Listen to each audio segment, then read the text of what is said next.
Christian Ward from The Parenting Place joins us. Christian, kia ora, thanks for your time today.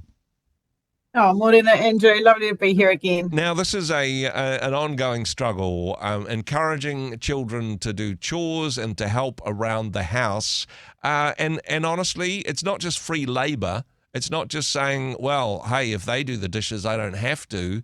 It's actually instilling some values. It's helping children get ready for their future when they'll have to clean up after themselves, right? Yeah, absolutely. There is research that kids who do chores or help around the house are more likely to complete their education, Wow. get on a career path, form better relationships with family and friends, and are less likely to do drugs. So that's Oh my goodness, galvanizing for wow. us as parents if we have any If you don't get your children hesitation. to do the dishes, then they may end up on drugs. I mean, that's, if you didn't have enough motivation beforehand, then the research is in on this one. Honestly, though, sometimes it's like, oh, gosh, anything for a quiet life. And we can tend to slip into nag mode. Have you done that thing yet? Oh, God, and it ends up, I suppose, bringing a negative vibe to the household, and you feel like you're always telling them to do stuff, and you'd rather be enjoying doing things together. And honestly, it's easy to do it ourselves, and we'd probably do a better job. This is the reality of it, isn't it? All of these things are true, Yeah. so true. We have a really fun expression that I've heard, which is, we do want to get kids helping while they are willing but not able, Okay. before they are able but not willing. And there is this beautiful window when kids are very little, where they literally want to be with us, they want to be just like us, and they want to do real work. They really want to feel important. And so there's a beautiful window where we can get kids peeling carrots or handing us the pegs when we're hanging out washing, or buy them one of those very cute real dustpan and brushes or brooms or something like that, and ask them to help sweep the kitchen. And kids will not do a good job, of course, at this stage, but there's this beautiful opportunity to get them feeling like they're part of the team and that they are helping. And if we have left it too late, I mean, if we have left it till they're much older, it isn't too late, but it is actually, there will be more resistance. That's real.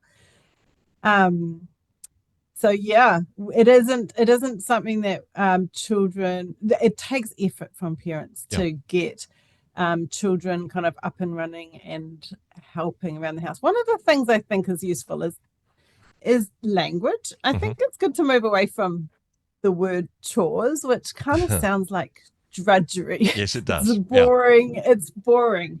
I think the word helping is helping around the house is just nicer language. It's more relational, and it's more giving the message to our kids that they're part of a team. Yeah. I mean, that's really good there, and hey, language is so important, particularly in the way in which I suppose we come across to children there. I suppose carrot and stick on this one, because I mean, as the kids get older, I mean, you don't want to pay your kids to help them tidy their own rooms or whatever, but actually a little bit of incentive, or flip side of that, consequences. Yes, you can do this thing that you want to do after you've helped me do this. I mean, is this level of bribery, is this helpful? Is this acceptable? Yeah. I mean, that is such an important question, and everyone asks that. Should we be paying our children for helping around the house? Like, there's some, I think, many people have written books about this, teaching children the value of work and teaching them to manage money from a young age. And I think there are lots of strong opinions about this aspect of children with helping with chores. And I won't wade in on either side of that. That's probably a whole conversation in itself, really, isn't it? Yeah. But I do think there's a principle of, we certainly don't want everything to be transactional. And when children are we do want there to be a certain baseline of helping around the house and contributing that is just part of being part of the family, part of being on the team. And we don't have our children, every time we ask them to do any little thing, going, well, how much are you going to pay me? Yeah. I think. But if, maybe if you want to introduce a pocket money and reward scheme for work, maybe those could be reserved for bigger jobs or sort of more challenging tasks that are above and beyond their baseline of helping. Maybe mowing the lawns or washing the car, not necessarily tidying your room or putting your laundry in the laundry basket, right? Yes. That's a good point. And I think, sometimes parents say, oh, how much should we be asking them to do? Maybe my teenagers are very busy with homework and sport, and they're busy enough. And particularly, I think, stay-at-home parents can get caught in this trap of feeling like, I should just do it. I'm not at work during the day. I'm not at school. I should just do it all. And they sort of feel like they're being mean if they're requiring their children to help out. But I think if we keep in mind some of those amazing outcomes that we are sowing the seeds for in our children's lives, when they learn to be contributors, be helpful, tolerate drudgery and a bit of boredom, that's a real life skill that we're giving our kids. And we're wanting to raise responsible adults, not grown-up toddlers. I mean, essentially, we want our children to thrive in the environment. Then they should learn how to pick up after themselves and peel a carrot, right? Yeah. I mean, recently in our family, we had I just thought, oh gosh, I'm going to start getting bargain box, and I'm going to get everyone to cook one night a week. Okay. And there was sort of a bit of resistance for sure from the teenagers and the children, and they felt like, oh, I don't know if I know how to cook, and that's time consuming, and that's a lot. But we did persist with it, and it really is lovely, the feeling of achievement and pride that they each have every time they do end up cooking. They sort of present it to the family and feel like they've achieved something, and it's a lovely gift to give our kids. And I think we really want to amplify when our children have done some work.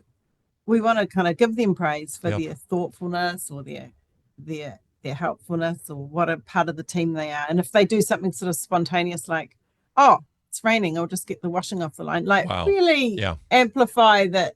Wow, that was so thoughtful and helpful. Caught doing something good rather than having to constantly nag, and that is so much more effective, to be able to praise children for the good things that they've done, because that is going to motivate them. That is going to inspire them to get the positive attention a lot more than constantly nagging them. Have you done that job yet? Right? Yeah, and I think we want to really watch the atmosphere of how we're asking them to do jobs and chores. It is more effective if we can try and keep it fun. Try and do it with them if there's a lot of resistance. Like maybe we say, oh, we'll do the dishes together, boys on dishes tonight, or, that sort of thing, and put the Spotify playlist on, have a sing along while you do it. I think kids, if we can capitalize on it as a time to spend time with our children as well, that we will encounter less resistance. I heard and I think the last point I probably want to make, Andrew, sorry to interrupt you, is just sometimes we idealize what's happening in other people's houses, and we think, oh, everyone else has got such well-raised children. They're all being very cheerful about the jobs that they have to do. But I would beg to differ, and I think that complaining, grumbling is quite normal. And we as parents, we don't need our children to be cheerful every time they are unloading the dishwasher, or we've asked them to vacuum the bathrooms or something like that. But we still do want to see them complying and cooperating and doing it. Exactly. I mean, you talked about the fun idea. This is something that I've heard, and not something I tried at home, but it would have been a fun opportunity, especially for parents that are both working and honestly don't have the time to do those things, is that they have a time during the weekend where it's half an hour and it's everybody in, and let's see how much we can make our house tidier or cleaner, and let's get all these jobs sorted up. We'll all do it together. Yes, this is for older children rather than the younger ones, but they just set aside a time every week, and everybody knows that this is the time to be busy. This is also the time that people probably hide in the toilet.